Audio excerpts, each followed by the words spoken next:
પ્રત્યેક વ્યક્તિએ મને શું મળ્યું એ નહીં, મેં બીજાને માટે શું કર્યું આ ભાવ, આ પૂરી રામાયણનો સાર.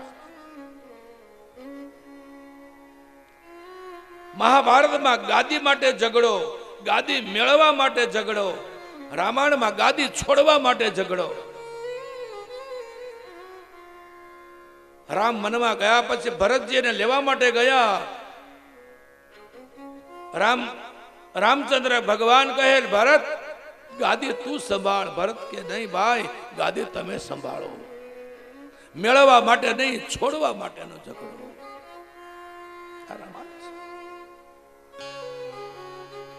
રામાયણના ગુણો આપણા જીવનમાં, આપણા પરિવારમાં આવે, એક અદ્ભુત અસ્મિતા આવે. પેલા સાહિત્યકારો બહુ સરસ વાત તમે સાંભળી જ હશે કદાચ. એક 8-10 વર્ષની નાની બાલિકા, દીકરી રોજ રામાયણ વાંચે ઘરમાં. રોજ એક અધ્યાય વાંચે, રોજ એક અધ્યાય વાંચે.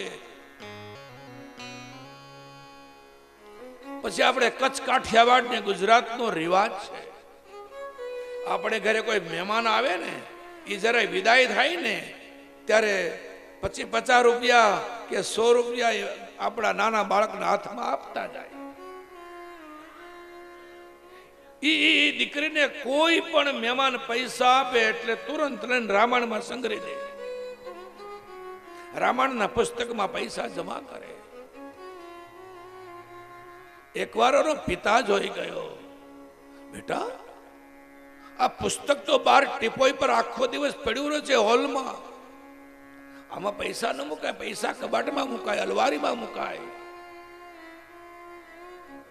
એ 10 વર્ષની દીકરીએ કીધું પિતાજી ચોરી ન થઈ જાય ને મારા પૈસાની, એટલે રામાયણમાં મૂકું છું.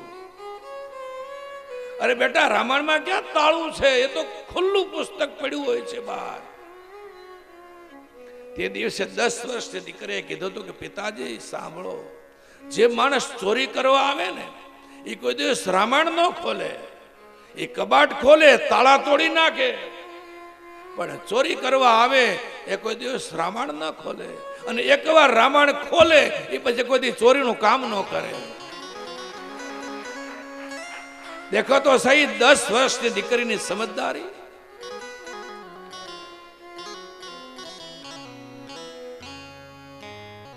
રામાયણ છે, રામકથા અદ્ભુત છે.